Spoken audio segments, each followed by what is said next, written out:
Welcome back to Can You Please Just Listen? This is going to be episode 8. Exciting. We're getting near double digits. Woo-hoo. And we are going to be on the Nancy and Drew half this time. As we know, it's an even episode, so that means Nancy. If you don't know anything about our show, we are reading books to one another. We're a married couple, the Canes. That's the Cane part. I'm reading Animorphs. She's reading Nancy Drew. And we're powering through and loving it. Where are we at with Nancy? What happened last? I honestly don't remember too clearly. So what happened last is Nancy. So for those first tuning in, go check out our first couple episodes. It will help. It's probably better. We're only on chapter 4, so you haven't missed much. However, we're trying to find a mystery of a lost will. Mm-hmm. And Nancy had met up. We're in a barn. Yep. Nancy had met up with one of her dad's old co-workers or colleagues to drop off some paperwork. And on the way back, she got stuck in a storm and just drove into someone's barn. The doors were open. She did drive directly into a barn. For refuge. It wasn't like It was a very scary storm, and she was going to be injured in some way. Yep. We think. Okay, so we're in a barn. We're going from there. In a barn, and she met someone. Someone was in the barn. There was a young woman who Nancy thought was too cool and smart and pretty to live in a barn, which is the assumptions, Nancy. Goodness, the assumptions. Because the area that she was in was for poor people. It was a lot, yes. Affluent people did not live there. Nancy. All right, are you ready? Yes, Nancy's affluent. All right, so the cool thing about Nancy Drew books is that they have titles for their chapters. Oh my goodness. So this is chapter 4, An Interesting Story. I hope so. Dun, dun, dun. The storm is getting worse every minute, Nancy Drew's companion observed. Nancy followed her to the barn door and looked out. The rain was now coming down in torrents, and as the girls stood in the doorway, a sudden gust of cold wind blew a sheet of water into their faces. Keep going, I'm just in the volume. All right. Oh, let's get back where it's dry, Nancy laughed. This is terrible. It's getting cold, too, her companion announced, with chattering teeth. Why not come into the house with me? It's far more comfortable there, and unless I'm mistaken, the storm will continue for an hour or so. This girl's just chilling in her barn in the cold for funsies? Yep. Oh, maybe she came because a car came crashing into her barn. I'll give her that. Yep. I don't like to trouble you.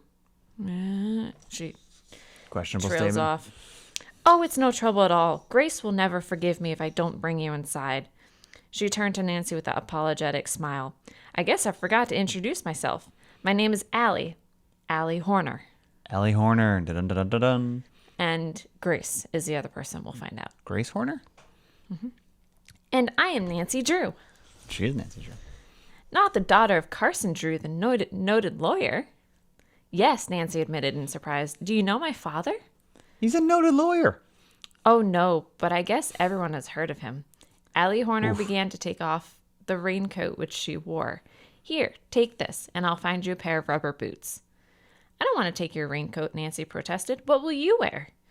Oh, I have an old coat hanging here on a nail. I'll use that. Anyway, the rain won't hurt my dress. The way she said it was like, it won't hurt my dress, but it might hurt your dress. I believe Nancy's a little prim princess, and that can be visually noticed. True. But it sounds like Allie is a very nice... She's a good old farm girl with a heart of gold. Under protest, Nancy donned the raincoat and put on a pair of rubber boots, which were several sizes too large for her. She made such a grotesque picture that the two girls could not help but laugh.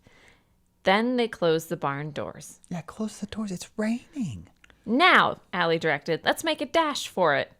Hand in hand, they splashed through the mud towards the farmhouse. I love the energy. They met 11 seconds ago. It's camaraderie. It's good. I love this era. Independent females not melting in the rain. They're brave. Strong. As they ran, a vivid flash of lightning momentarily illuminated the sky and caused the girls to cringe. The rain pelted down steadily, and the atmosphere was much colder than it had been 10 minutes before. Eee. If it gets any colder, we'll have hail, Allie chattered as the two girls reached the shelter of the porch. Dropping their muddy boots outside, Allie flung open the door and they entered a warm kitchen. As the door closed behind them, an older girl who was bending over the kitchen range turned toward them in surprise. Grace, I've brought you a visitor, Allie said quickly. Miss Drew, I want you to meet my sister. She's the mainstay of our little family. Grace Horner cordially acknowledged the introduction and greeted Nancy with a warm smile. She was tall and slender, as was her sister, with dark hair and thoughtful brown eyes. These are two sisters? Yep, okay. Allie and Grace are sisters. I thought it was mom for some reason, but sisters. Got it. Yep. Nancy judged that she was at least 4 years older than Allie. Her face was rather serious, and it was evident that responsibility had fallen upon her shoulders at an early age. Nancy was at once attracted to both Grace and Allie and responded to their cordial welcome. When we say attracted, we mean in a friendly way. Yes, it was you're warmed up, you think you can be friends with these people. She's not trying to put moves on them. Nope. She wants to be friends. Nope. This is an important distinction. You don't know Ned yet, but Nancy and Ned are very, very... I don't know anything, Megan. I know what you've read to me. Nancy and Ned are like the Sabrina and Harvey. That explains nothing. Someone will get the reference. It's not me. All right. But again, to each their own. But no, it's a friendly, warm welcome. She feels safe. It's nice of you to take me in this way, she told them. Mercy, it's a pleasure for us, Grace assured her. We don't see a girl of our own age once in a month unless we go to Masonville, and our visits there aren't very frequent, Miss Drew. To Masonville? Masonville, which is where Nancy was coming from. Huh. Oh, please call me by my first name, Nancy begged. Everyone does. Do they? I think they do. I'm trying to remember the people have been calling. I feel like she got a Miss Drew once or twice. Yeah. Well, I think it depends on like the age too. Someone your own age are most likely to say their name. Yeah. That makes sense. The three girls were soon laughing and talking together as though they had always been friends. Nancy knew that she was going to like the Horner girls, and it was evident they were delighted with her. Presently, Grace deftly removed a cake from the oven and set it on the table to cool. Amazing. Let's go into the living room, she suggested. The cake is done, so I don't need to watch it. I'll give you a piece before you go, Nancy. Wow, Grace is the best. And Grace's cakes are the real thing, Allie declared. I'm not much of a cook myself. I'd rather be outdoors. We don't wish you any bad luck, Nancy. Grace laughed as she led Nancy into the next room. But Allie and I don't care how long it storms. No, that's nice. So she wants to hang out. But gonna get grilled by Nancy eventually. Yeah. Neither do I, so long as I get home before dark, Nancy replied. Does her car not have headlights, or is it like a trouble thing? I think it's just sometimes people have issues driving in the dark. That's fine. I'm not saying that's wrong. I'm saying that I'm wondering what Nancy's problem is. It's probably she doesn't want her dad getting too worried either, because they don't have cell phones. No. Although the living room was warm and comfortable, it was nearly bare of furniture. The floors had been painted and were scantily covered with handmade rag rugs. With the exception of an old-fashioned divan? Divan? Divan? I think that might be right. I don't actually know this word. It's D-I-V-A-N. I can't tell. I don't know if it's like an inexpensive table. Yeah. We'll look up later. I can look at I don't want Siri to tell me. No, it's all good. A few straight back chairs and an old... Oh. Is the No. We're just... Use your imagination. You're fine. A few straight back chairs and an old wood stove which furnished heat. There was little in the room. However, daintily white curtains covered the windows, and Nancy realized that although the Horner girls were poor, they had tried hard to make their home attractive. Jeez. Nancy calling out what she sees. Surely you two girls don't live here alone, do you? Nancy inquired. Never answer that question someone asks. You'd lie to them because they're being criminals. Allie nodded. No. Grace and I have been living here since Father died. That was 2 years ago. Wow. Mother passed away just before that, the girl added with a slight catch in her voice. That's horrible. But how do you manage? It must be dreadfully hard for two girls to run a farm by themselves, said Nancy in wonder. Thanks for just saying it, Nancy. Our farm isn't very large now, Grace said quietly. We only have a few acres. I know you wonder how we live, but are too polite to ask. Allie broke in. Well, she did just ask, right? Am I missing something? I think it's how you financially manage. Yeah, just say it. So Grace helps as a dressmaker in Masonville whenever she can get work. She makes all of our clothes, too, and I raise chickens. Oh. Chickens? Nancy asked in a surprise. Can you make much at that? God, Nance. Yeah. Well, it all depends. This year the market hasn't been so high as usual, and the price of eggs has dropped too. But I enjoy the work, and I could make it pay. And I could make it pay if only I could afford to start a flock of white leghorns. We need some leghorns. Foghorn himself. Yep. Allie is a regular outdoor girl, Grace explained with a smile. We divide our work. I attend to the house, and she'd rather be outside. It's a good deal. Yeah. We get along very nicely in the summer, Allie went on. We raise vegetables and have enough for our own use. But in the winter, it's hard. I don't know how we'll manage this year. Oh, Jesus, it's getting so sad. We'll find a way, Allie, Grace told her with a brave smile. We always have. That's not an answer. She rose from her chair and turned to Nancy. Hey, Nance. I'm sure you're not interested in our misfortunes. It's true that we're poor, but we can still offer a guest a cup of tea. Excuse me while I make it. Nancy, don't take their stuff. You're a freaking millionaire. It was on the tip of Nancy's tongue to protest, She should have. but she checked the words just in time. She knew Allie and Grace were proud and that to Yeah, it's a refuse their respect thing. hospitality would hurt their feelings. Yeah. Well, Nancy. I wish I could help them, Nancy thought. But if I offer to pay for the tea, they will be offended. Perhaps later on I can engage Grace to make a dress for me. There we go. Yeah. Just trying. Yeah. In a few minutes, Grace returned to the living room bearing a tray which had been covered with clean white napkin. She poured the tea and served the cake with as much poise as though she were gracing an elegant drawing room. Oh. I never tasted more delicious cake in all my life, Nancy said warmly. The three girls chattered It's a different vibe. over the teacups and watched the rain beat against the windows. Presently, as Nancy noticed an unusual picture on the wall, she commented on its beauty. Uncle Josiah gave it to us, Allie told her. If he were only alive now, things would be different. At the mention of the name, Nancy started. Could it be that Allie referred to Josiah Crowley?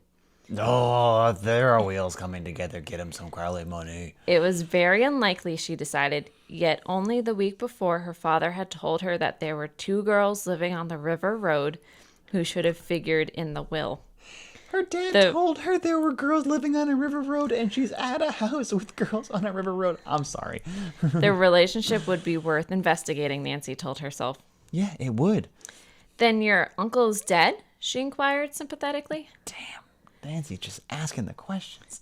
Josiah Crowley wasn't really our uncle, Grace replied, but we loved him as much as though he were a relative. Oh, that confuses things. Her voice broke, and for a moment she could not go on. He lived next door to us. Then when our mother and father, that was when our mother and father were alive. All our misfortunes seemed to happen at once. Jeez. Or seemed to come at once. That's a lot. That is a lot. He was the dearest man you ever saw, Allie added, taking up the story. Some people thought him queer, but you never minded his peculiar ways after you knew him. He was so good and kind to us. We were neighbors for years until the Tophams induced him to live with them. Tophams. After that, everything changed. I hate the Tophams. They're bad people. Yeah, I was gonna make a play on since they have Top in their last name. I was gonna make a play at they're not on the top, they're at the bottom, but Please I couldn't. make your play. Go for it. No, they're is that it? bottoms, not Tophams. They're bottoms. Oh, that's tough. I got you. I see why you didn't do it now. Yeah. I mean, I still did it. So You did. You're You did. welcome. But They can't. right. They can't say thank you. No. Don't say that in the comments. But he never liked it with the Tophams, Grace declared. They weren't kind to him, and he used to sneak off to visit us. Didn't he, Allie? Well, it's Yes. He often said that we seemed like his own children. He brought us so many nice gifts. We loved him for himself and not his money, but after our parents died, he hinted that he intended to see to it that we never came to want. that would have been nice. I remember the very last day we ever saw him alive, he told us that he intended to mention us in the will. I have planned a big surprise for you girls. You'll see it in my will. Those were his very words. Those are the words you want to hear. Unfortunately, it's hearsay. And then the Tophams got everything, Grace said somewhat bitterly. It isn't what we were expecting. It isn't that we were expecting any of the money, but it does seem unfair that the entire fortune should go to them. They never cared a snap of their fingers for Uncle Josiah, and I don't believe he intended to leave his money to them. I don't think so either, based on all the previous evidence in chapters 1 through 3. That's true. Perhaps you were mentioned in the will that can't be found, Nancy suggested. Nancy, sowing seeds. Grace and Allie exchanged significant glances and gravely nodded. That's just what we thought, Allie announced. I agree. Can't something be done about it? It seems only fair that you should have your inheritance. That seems a reasonable thing. I'm afraid there's nothing we can do, Grace said doubtfully. You see, although we are certain a will was made in our favor, we have no actual proof. We haven't enough money to fight the case. Boo. The Tophams ought to do something for you girls. The Tophams, Allie laughed scornfully. They wouldn't give us a cent. That's true. For some time, Allie and Grace Horner talked of Josiah Crowley and his queer ways. To Nancy, it seemed evident that the girls had loved the old man a great deal. Presently, as the rain ceased and the sun threatened to break through the crowds, Nancy arose to leave. And he's got to go. Cases to crack. Your story has interested me a great deal, she assured the Horner girls. It's possible my father can do something to help you. He is a lawyer, you know. He is a lawyer. He is. Oh, we weren't asking for help, Grace interposed quickly. I don't know why we happened to tell you that so much. Because Nancy's a wizard. You're a wizard, Harry. When it comes to getting information out of people. I'm glad you did, and if I can, I want to help you. If my father asks you to come to his office in River Heights, will you do it? I don't know, will they? Why, yes, I suppose so, Grace admitted solely. But we have told you about everything we know concerning the will. My father is a wonder at unearthing hidden facts, Nancy declared. It's kind of you to tell your father about our case, Allie broke in. We'd be so grateful if something could be done.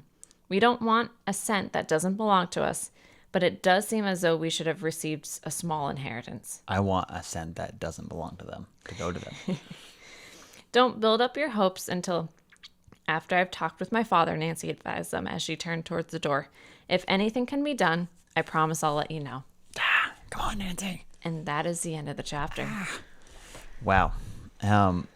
There's a pretty fortuitous that she drove her car into the one barn where the two sisters who happened to know Josiah Crowley and should inherit his money. It does make sense, though, why the entire chapter 3, or the majority of chapter 3, was the author explaining the fact that Nancy got stuck in this giant storm. Yeah, they really hammered on the whole driving on a storm. It's a river road, don't do it. And how at the beginning of the last chapter, she was at a dead end, didn't know what to do with the case, like nothing had come up.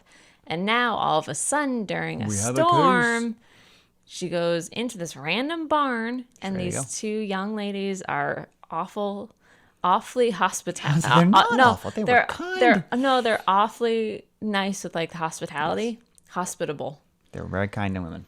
And they just happen to be the two girls that are Horner. Horner. I have a Harper Lee in my head for some reason. Not blood related nieces of Josiah Uncle. Crowley. Yeah. It does make the claim on his money trickier because if you were blood relatives, you have a little easier time weaseling even without a will. Correct. But they're not. Nope. But I think they're going to get some money if I know Nancy like I know Nancy.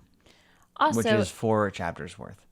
And I'm glad that Nancy is kind of throwing her dad to the dogs to solve this case. I don't think he has a choice. But in reality, isn't it Nancy that's really been pushing this? Nancy's been pushing this case. I think she needs her dad to do like the heavy someone lifting over 18 who can legally do stuff work. That's right, all. because if they do find something, he's going to have to be the one to put in like the legal. Yeah. Nancy's the sleuth. She's the what? Sleuth. Sleuth. You thought I wouldn't do it again? I didn't know if you would. I did. Oh, well, that's a good chapter. That's a lot of action. Yeah. Made new friends. They're poor, but they're doing their best. They have good But tea, it's they have good like cake. an extreme contrast to Nancy's lifestyle. And Nancy wasn't afraid to say that to their faces. I mean, she did. We knew, they knew, she knew, they knew. But they were open about it, and Yeah, they they were talked cool. about it. They And knew they're poor. maybe gotta be Nancy aware. will get a new dress. Maybe Nancy will get a new dress. She gets the store she goes. Didn't you just buy a frock at the store? She did, yeah. She dresses for days. Because the other girls were not very nice. Old Nancy's going to a party as well. Oh yeah, I remember. I forgot. I also edited the video, so I watched these 3 or 4 times. So, So, if you want more, come join us next week where we'll tackle chapter 5 and we'll figure out 2 weeks, chapter 5, but yes. what happens next. Will anything come of this I really hope so. It'd be a bummer meeting if it was with the Horner just a red girls? herring. No, something else. Yeah, we're going to do more. Thank you for listening. CanYouListen.com. Can you listen at gmail.com. Can you listen? Every social media that counts, not the weird ones. Thank you so much. Okay, bye. Bye.